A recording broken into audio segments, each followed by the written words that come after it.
There's certain moments where you have that thought, how did I get here? Both from working class backgrounds, again, great families and all that kind of stuff, but Dublin's a small place. Your suburb of Dublin's an even smaller place, so that when you find yourself in the Union League talking to 450 to 500 of the best Irish Americans around and you're at the podium, it is a kind of a pinch yourself moment. That's John Cummins, and we'll be joined by his wife and business partner, Adele Farrell, on this edition of the Global Irish Nation Conversation here on Irish Stew. I'm John Lee, and I'll be flying solo for this episode, which we dropped just before America's Independence Day, the 4th of July. And appropriately, we go back to Philadelphia, where the Declaration of Independence was forged, to pick up where we left off on my trip to Philadelphia's Irish American Business Chamber and Network's Ambassador Awards Luncheon. Our guests, John and Adele, are two working-class kids from Crumlin and Tallaght who've gone from Boston winters to Puerto Rican job sites to a software company with a presence on 3 continents, and the sale of a software company John started thanks to contacts he made at the Irish American Business Chamber and Network. Along the way, John and Adele picked up the Chamber's 2023 Taoiseach Award as they are raising a family in the Philadelphia area and are now gearing up to launch a fundraising gala this fall to support autism services back in Ireland. So here's our conversation about finding your tribe 3,000 miles from home with Adele Farrell and John Cummins. John and Adele, welcome to Irish Stew. As we look at the Ambassador Awards luncheon coming up, what does it mean to you both when you see that date coming up in the calendars? What does this event really mean to you? I was actually just thinking about this morning because we were coming on to talk to you. It really is something that we both look forward to every year, and we kind of start thinking about it, honestly, in the January, February timeframe. For us, I think it's just an amazing opportunity for the Irish American community to come together. You hear success stories that you probably wouldn't be privy to otherwise, I would say, and you get the opportunity to share in those successes with people that you consider peers and a lot of them friends. For us, it's the one time we kind of get to connect back with people that we would have met over the previous years. You always meet new connections, make new friends as well. And yeah, if we're honest, obviously being Irish, we love getting dressed up. We like having a drink, having a bit of crack. So it's always a good opportunity to do that as well. So yeah, really a phenomenal event that we look forward to every year. Same on your side, John. For me, being a board member with the IABCN, the talk about the Ambassador Awards starts as soon as the last one ends. So this is being an 11-month conversation ongoing from my side between the board meetings and the committees and preps and stuff like that. So there's a tremendous amount of work, not from me, but from the team that goes into this event, and it shows on the day. It's always a phenomenal event. I come from a background of getting involved with major events, and there's excitement mixed with dread. Hopefully, to this point, I would say that dread has not been part of the conversation. It's a very well-oiled machine now at this stage, and seeing the ambassador there, seeing, as Adele said, successful Irish companies, people, individuals that have come over, made a life here, some of them with Irish companies, some of them with American companies. It's actually a very prideful moment. I think at the start of the event, a young girl for the last few years has been singing the Irish national anthem, followed by the US national anthem. And it's an amazing moment of Irish American pride that the whole room seems to share. And that's the event or the moment that starts off the day. You're in for a good time. You really segued into the next area.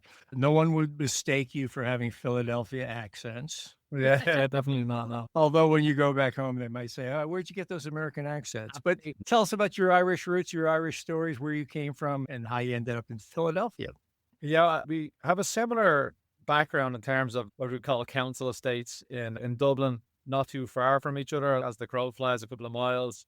Didn't know each other growing up, but definitely very similar upbringing, working class, Dublin life, solid group of friends on the road, and you have to learn your street smarts, I would say, very quickly, and you need to have your wits about you, but wouldn't have it any other way in many aspects. By the time you've hit 18, 19 years of age, I think you're a lot more mature growing up in an area like that than you would be elsewhere if you're shielded from the real world, as you call it. I think a lot of the lessons that I would have learned growing up in Crumlin, was where I grew, just outside Dublin, definitely applied themselves later on, just in terms of being able to get on with a wide array of people, have a variety of experiences, being quite down to earth, I would like to think as well. and being able to connect and communicate effectively with all different walks of life. That's been critical for personal success and with the business as well. Similar for you, Adele? Yeah. I'm from a place called Tallaght. Again, a working class area, but we both come from really good families and had really good friends. And I think I spoke about it once at the awards. It was instilled in us. It was, you just kind of got on with it. You didn't miss school. You never missed a day of work. That gave us both similar values in that way. We both would have had a very strong work ethic. I think that stood to the two of us at the start of our careers. John started out as an engineer. I worked for the Bank of Ireland for 12 years, but we were both very driven, I think. And with that then came a drive to maybe try other things or to branch out a little bit and to try for a different level of success. And that's really what brought us to the US initially. John was working for an engineering firm in Dublin at the time, but across Ireland. And they had an operation in Boston, and they asked John to come over initially for a 12-month period as their operations manager. That was a big one for me at the time. I had a 12-year history with the bank, and I had progressed and developed into roles of increased seniority, coming from, I suppose, my Irish family at the time. When I said, do you know what, I'm going to just put this career on hold and I'll go over to America with John so he can experience a year over there in Boston. My dad, I remember at the time, they were old school that a good job in the bank was a job for life. What were they thinking? We had our first home. Our daughter was 5. We were, from the outside looking in, I would say, quite settled in our career, in our family life. But it was something we'd always talked about. And then when the opportunity came along, we absolutely felt we didn't want to be the couple later in life, maybe sitting around saying, why didn't we give it a bash? Why didn't we try? So I said, look, let's do it. We supported each other in it. And that was our first venture into the US. That was in 2013. We rented out our first home, said goodbye to everybody and packed up, and off we went to Boston with our 5-year-old daughter and moved into a very tiny 2-bedroom apartment. It was a change, a culture shift, absolute, to say the least. Let me ask you a question about Boston. Did you get to Fenway Park? Oh, yes, absolutely. And it's funny because the 2 years we were there, I always tell people this, talking about snow, they were the 2 worst winters on record. And Boston winters are bad anyway. So I was traveling a lot for work, and Adele was shoveling the snow because I wasn't around, just to get the car out of the driveway, while pregnant with our son as well. I was pregnant with our son, horrific morning sickness. And I just remember standing outside with the multiple feet of snow around me saying, how did I end up? I always say it was why we had such a healthy child. But it was fun, I suppose, to continue on. If you'd like to hear that, John, in terms of the work, our career progression. John was working as the operations manager then for an Irish-American engineering firm. And with my background in the bank, I said I'd worked since I was 14, 15 years of age. So when we went over initially, I actually began working for the company that John was working with. They asked me to come in on the HR and recruitment side. So we worked for that organization in Boston for 2 years. And I think it's fair to say we helped them grow the business. Yeah, the doubles in size in terms of employees, mainly due to Adele. No, I think it was a very important part of the job that was being done by one person. The person who ran the company was effectively trying to run recruitment and operations and everything else. And Adele coming in with background in sales in the bank was really important, because when you're trying to recruit someone, you're effectively selling them a new life, selling them a new job. And I always tell people Adele would have been able to convince somebody in California to take a job in upstate New York and move house and home. That was the job. That was the job, you know. And I know it's a very difficult thing to do. You're not selling a job in someone's backyard. You're not selling something that's easy to take on. So being able to recruit that many people and effectively, as I said, within 2 years, double the size of the workforce was in no small part due to Adele's capability, I would say. So yeah, we left that position and that company a bit stronger than we'd found it, which was good. Got lots of experience out of it. Very good relationship with the person who was running that, County Leash man, who was running the operation as well. I'm still in contact. That helped. Definitely helped, yeah. So I think the deciding factor for us wasn't like, did we like living in America or what we wanted to do? It was a bit of a divergence in what I wanted to do and what I thought was possible versus the important strategic goals of the company we were with. They just wanted to go left and I wanted to go right. Sure. And I found an opportunity to do that. But obviously being tied and the fun of immigration, you're tied with a visa to that company. It's a work visa. So you can't just set up shop in the US and start a new company. You got to do it all again effectively. So we moved house and home again back to Ireland in order to start the company. And that was, I think, July. I always remember it was July the 4th when we left Boston because it was Independence Day. I just always thought that was a weird coincidence. And by, I think, November of that year, we had a project in Puerto Rico. Within a very short space of time, we were in the US territory working again, if not based in Ireland. And then within another 6 months again, it was becoming very clear that the projects and the work we were doing were going to take us back to the US. And to be frank about it, we didn't pick Philadelphia. Philadelphia chose us. We'd done projects in County Carlow. We'd done our next project in Puerto Rico. We'd done our next project in France. And then the biggest project we were going to look at was Pennsylvania. And it was significant enough and I suppose substantial enough for us to have to really put roots down in PA, move our family back over, start the whole process again. And I will tell you the difference between working for an Irish company that already had like kind of transatlantic setup and infrastructure. And what I had to do was go to the embassy and sign a few papers. And somebody said, here's your car and here's your phone and here's some money towards rent. When you're doing it all yourself, the second time, a very different experience. Like the immigration side of things, of course. But then landing here and someone said, you don't have a credit rating, but you can't get a bill phone. You're always the bottom of the list trying to rent a property. You can't get a credit card. Like all of these, like There's a lot of challenges. things that you just take for granted. Obviously, being someone that lives here, I can go and get a credit card or I can lease a car or I can rent a house. As an immigrant trying to do all those things, it's a very complex situation. So we faced a lot of challenges doing it ourselves the second time. And it probably took about 2 years, 2 to 3 years really before we were properly settled in to the area. We've been here for 9 years now. And John, is this now NEXA Enterprise Asset Management? Is that the company we're talking about? Give us a quick word on what the company did and then why you sold your creations. How did that go? I'll try and keep it as brief as possible, really. The divergence of opinion that led me to start the company was I really believed that pharmaceutical companies were spending a lot of money on something that was compliance critical. So they had to make sure that all of their equipment was calibrated, maintained properly. If you look up the FDA website, they're shutting down pharmaceutical companies once every month for a period of time because they're not doing this properly.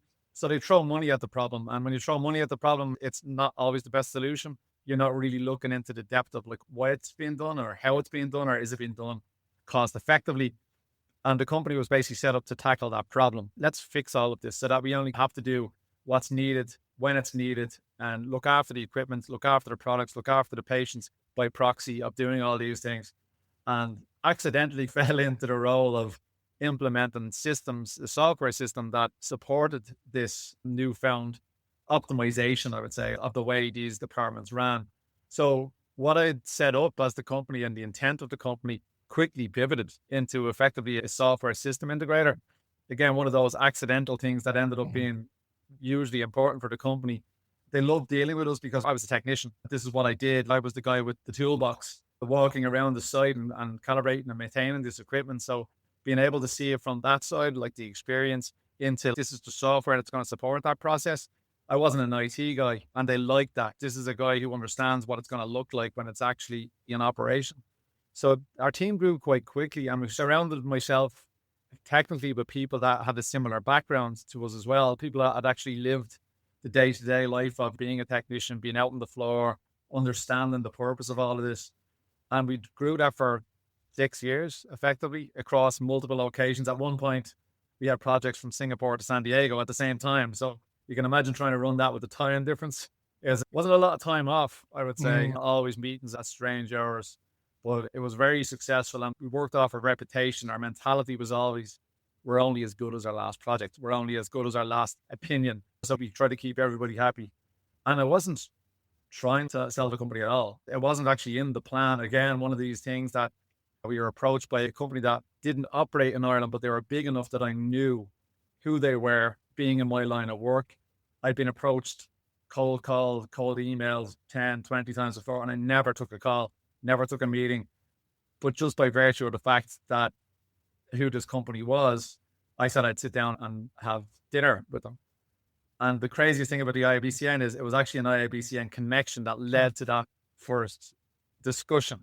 So one of the guys who's also on the board, who's still on the board now, his cousin was the general counsel working for this company and I brought it up in conversation and he reached out to us saying, I believe, you know, this guy, like we should talk. So it wasn't just the fact that it was this company, it was also that I had almost like a warm introduction from the IABCN. So we can in some ways credit the IABCN with the eventual sale of the company, because that was the genesis of where this really started. You move us right into that part of the conversation. How did you folks get acquainted with the organization? What were the early involvements you had with them? Yeah, I think it's weird. I was thinking about this a lot in the last couple of days, and I said, it's been so long ago now that I don't really remember as clearly as I should. I think what happened was, in Boston, there's such an Irish community. I almost felt like I never left the country, to be honest. I would go to an event, someone would call it an Irish American event, and it was literally just Irish people off the boat, born in Ireland, raised in Ireland people. Whereas when I came to Bucks County, Pennsylvania, you're near outside of the city, so there wasn't this massive Irish diaspora. We found a few eventually, but there wasn't this massive Irish diaspora. There wasn't the same network, and the network was really important. You find that in Boston, I was playing a bit of GAA, very low level junior B stuff, but from that, you get to meet other people. They'll introduce you to the next guy and the next guy and the next guy. Whereas right here, we didn't really have that. And I thought it was really important, especially in our line of work, that the Irish will always try and help each other out. And as a fledgling company, we're trying to win business, win people over, build our network. And the Irish are so strongly represented over here. And I was trying to get that in. How do I find out who's who in the Irish diaspora over here? And I think the initial search led me, even on LinkedIn, I was looking for Irish American networks and chambers. And obviously that led me straight to the IABCN. And I believe that was the first kind of intro that I had to the IABCN. And it wasn't long after that where I found myself kicking myself, saying, how was this not the first thing that I did? Because I met people that worked on behalf of, say, the Pennsylvania government, and they were telling me, oh, you've got a company, we can help you out with this grant and this. But it was too late. The ship had already sailed, because it could only be done for a certain period of time. So I met so many great people in the IABCN and through the IABCN that my only regret is that I didn't do it day one when I was off the boat. And I think that's actually fed into what I'm trying to do with the board now. I've been very vocal about the fact that whoever wants to come here, whoever's considering Philadelphia, tell them to talk to me, right? Because I won't only be an evangelist for the IABCN. It's an unpaid position. I don't get any money for doing it, right? But I don't want the next guy or girl coming over here from Ireland cold without that red carpet or green carpet, we'll call it, rolled out for them, right? To say, this was who, let me introduce these people. This is what you can avail of. It's a great network. Like all these things I had to find out manually, I want to be able to impart on other people. Similar for you, Adele? Yeah, I suppose going back to, we were so used to doing everything ourselves. We were constantly, Google was our best friend. We just figured things out. Whereas that was a big eye opener for us when we did get involved in the chamber. It's like we could have leveraged people, to support. So that's something that is very important for John now, that he provides that support to young Irish entrepreneurs coming over. But even I would say on a personal level, the early days in the chamber, and even still to this day, when you come over here on your own, especially when you're setting up a company, you need everything from accountants to solicitors to tax advisors. There's always something that you'd need. So to have that group of people that they're not just trying to make money, you're getting actual genuine advice from people who have walked the walk before you. So that's been absolutely critical for us. And then on a personal level, you're always going to miss your Irish connections, your Irish friends, your Irish family. And I love that element of the chamber from a personal perspective, that when you come together at events, you're speaking with like-minded people who have faced the same challenges that you have faced over the last couple of years, people that have gone through the same things as you, people who have tried to become successful in America and still hold on to their Irishness, as we would say. So that's been really beneficial for us. I'm an Irish American, and I see a lot of people coming over from Ireland. Yeah. And for some of them, there's that period of resisting the connection back home. They're looking not to be with other Irish people. They came to New York, to Philadelphia, to get away, to explore, to be their own person. But I often find them coming back into an organization like this. Mm-hmm. They find a connection that they've been missing. Yeah. And they find like-minded people. There's a very keen observer in Ireland, an Irish friend of ours, of someone who's been on the podcast. He's a very keen observer of Irish America. And he told me that the Ambassador Awards Luncheon is the most important Irish American event of its kind. Would you agree with that assessment? Why do you think it is such an important gathering? Certainly, we've lived here in total for 11 years, 2 years in Boston and 9 now in Pennsylvania. I've never been to a better or more impactful event. The people that I've met, even through the events, through the IABCN in general, not just on the night itself, but on the lead up to the event, you're talking to people who are being recognized at the event. So they obviously have done something outstanding with their Irish American backgrounds. You're talking to the Irish ambassador, you're talking to the consul general, you're talking to ministers of finance that I've met. I've met the Taoiseach, or the former Taoiseach as well, of Ireland as part of those IABCN preps. You're around Irish success a lot, not just on the night, but on the lead up and the events that follow it. And your network is enhanced because of that. And I think, as I said earlier on, being in a room of 450 to 500 Irish American people with that level of pride, and there's a real recognition of what the Irish have built in America, what they've contributed to, how they still contributed to it. And this isn't generations away. My table at the event last year, to my left is a guy from me, to my right is a guy from Cork, over across me is a guy from Kerry. These are people that are currently active in the Philadelphia scene, that were born and raised in Ireland and now have a senior part to play in major companies in the US.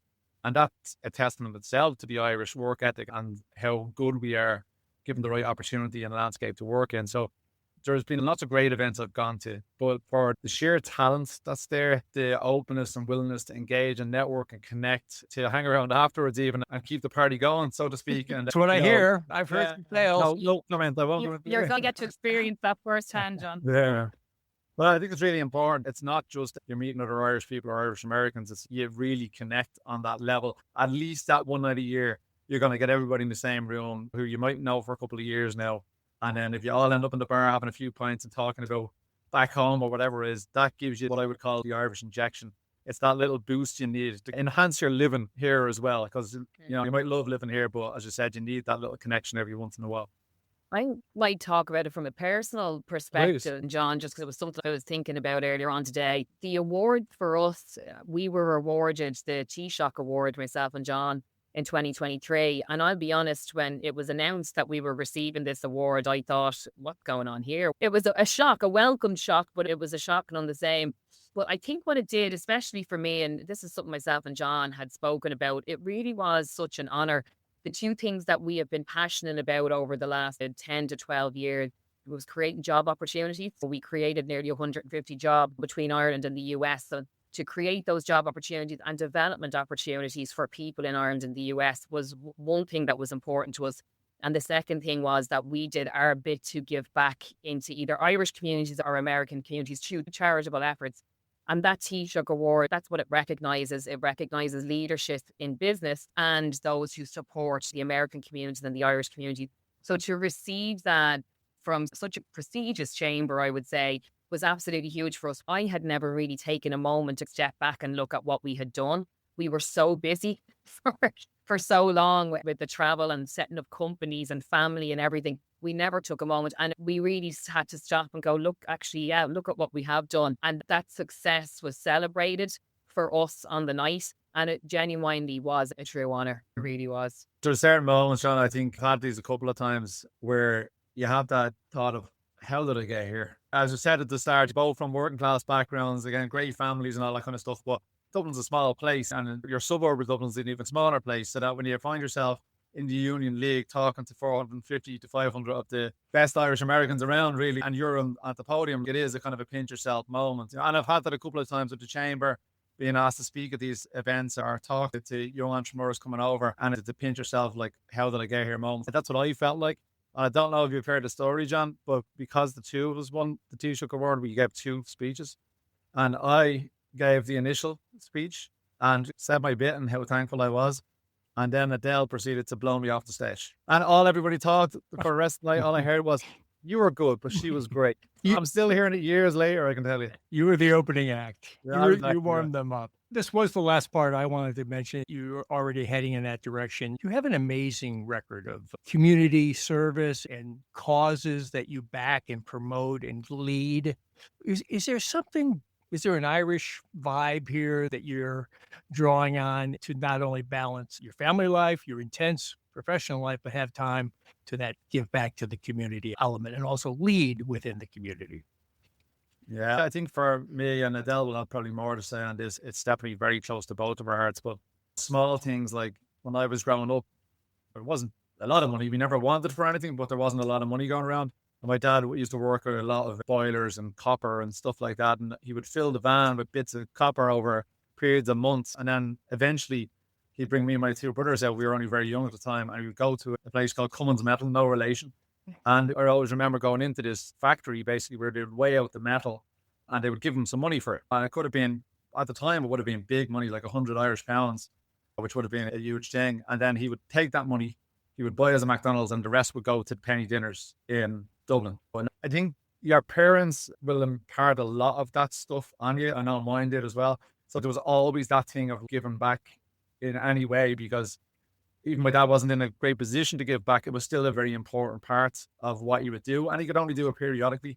So I think when we're in a position later on in life where we're like, you know, we're passionate about certain things, we're passionate about kids getting the opportunities they want, we're passionate about music, we're passionate about community, we're definitely passionate about the autism spectrum disorder, which Adele might talk to.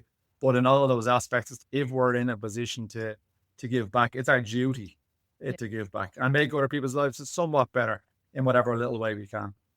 I was just going to say, there's definitely something about being Irish and giving, isn't there? Irish people are world renowned for being the most generous people. So I definitely think that was something, as John said, that was instilled even down to your troke or a box skill. Yeah. And it was just something you always did. You always considered how you can give. And one thing, again, a value, one thing me and John have always been aligned on, we operated this way in business as well. If we look after people, they will in turn look after us. And even when it came down to paying people or developing people, we were never trying to scrimp on pennies. We always felt if we look after people or we give a little bit, we'll get double the amount back. And I think that's the universal thing. And as John said, we both felt it's been our duty, I think, in business and outside in charitable causes. It's a duty for us to do our best in the world to give back. Yeah, it also makes you realize how lucky you are. If you never go back and kind of see the world from anybody else's perspective, I remember one of the small donations we gave was to Merchant's House in Dublin, which is like kind of a heroin addiction centre and things like that. And you go in and you see how people are living and what they have to deal with on a day-to-day basis. And not just them, it's not all doom and gloom. You actually look at the people who are helping them and you walk out of there going, these people are incredible. Like, I am so lucky to do what I do and not have to worry about this on a day-to-day basis. And it really kind of brings you back down to earth. So I think there's an element of keeping your feet on the ground as well, and like not being so far away from it that you never even think about it, because it's real, it's out there, and to ignore it is unfair, I think, as a human being. Let's wrap up with what I mentioned earlier, the Seamus plug. And it sounds like you have a lot of ideas, causes and issues that will resonate for listeners. What's one or two places we could direct our listeners to learn more about what you're working on or support the cause in any way? One of our key focuses, it has been, I would say, over the last couple of years and even more recently for further personal reasons, it's even closer to our heart now. But that is supporting the autism communities, both here in the US, but in particular in Ireland, John. One of the things that we've become very aware of now is the challenges that Ireland face in relation to supporting individuals with autism. The supports are not there, unfortunately, at the moment. There's large waiting lists for children to even be assessed in Ireland, and huge challenges in terms of receiving the early stage interventions and supports and therapies that they need. So that's something that has become extremely important for myself and John to see what we can do in that space to support. So from this October, in conjunction, collaboration with the IABCN, we will be running a fundraising gala for autism in Ireland. The beneficiary of that will be a new charitable organisation that's been set up in Dublin in Ireland by a guy called David Nugent, and that's going to be called the Autism Hub. And within that Autism Hub space, David will be providing critical initial assessments and diagnosis and therapies for autistic people and additional supports for their families as well in Ireland. So we will be running that fundraising gala in October. We'll have other ways for people to support through that then as well on the night. Is there a website at this point, or is that to come? Or Oh, it's to come. It's hot off the press, John. Yeah. It's in the very early stages of planning, but Adele, like I do, once it's agreed, it's happening. We need to lock in the final. Yeah. It's happening. And we've spoken to Lisa and Alana. They're so supportive of what we're trying to do. They really want, the whole chamber wants to get behind it. We just need to lock in dates and venues and all of that good stuff. But it's absolutely going to be happening this year for a very worthy cause, I would say, in Ireland. It's very important to recognise the Chamber for that in terms of its mission and what we've seen and what's been done on an ongoing basis and in the past as well. The whole thing is about taking the best from Ireland, taking the best from the US, sharing experience, sharing talent, sharing knowledge. And this is a perfect example of this, where you have the ability to do something massive here, like a fundraising gala, with something that's going to be close to American people's hearts as much as it is to Irish people's hearts. We're going to be able to take that money, give it to somebody who's running really cold-face services in Ireland that are badly needed, and show tangible impact and results. So without the IBM, it would be a lot more difficult to make that happen. So it's another great thing that they're going to help us collaborate on and just show the power of those two countries combining and doing something special. Adele and John, we bill Irish Stew as a conversation for the global Irish nation. And the project and the plans you just outlined are perfect subject matter for us. And the whole conversation has fit in perfectly with what we like to do. I look forward to meeting you all in Philadelphia at the event and in any rumored post-party events that might occur. Rumors only at this point, sir. Rumors only. Thank you so much. Excellent. Thank you. It was a pleasure. Much appreciated. John Cummins and Adele Farrell, two Dubliners who took a leap of faith, built something real in America, and never forgot where they came from. Keep an eye on Irish Stew's social media and the Philadelphia Chamber's channels for details on their shameless plug, the coming gala in support of Ireland's Autism Hub. Thanks to John and Adele for the conversation and inspiration, and to the Irish American Business Chamber and Network for hosting us in Philadelphia at their most impressive Ambassador Awards luncheon. Thanks as well to Irish Central for sharing Irish Stew episodes with their global audience. Among other things, Irish Central is a great resource for anyone planning a trip to Ireland, as I am right now. Well, that's it for this episode of Irish Stew. We'll soon be back with another Global Irish Nation conversation for you. Irish Stew is produced by John Lee, Martin Nutty, and Bill Schultz. Editing, mixing, and mastering by Martin Nutty. Additional editing by Bill Schultz. Music on Irish Stew was composed and performed by Rosa Nutty, with Donald Bowens on drums, Cathal O'Riordan on bass and synthesizer. For more on Rosa Nutty's music, please visit rosanutty.com.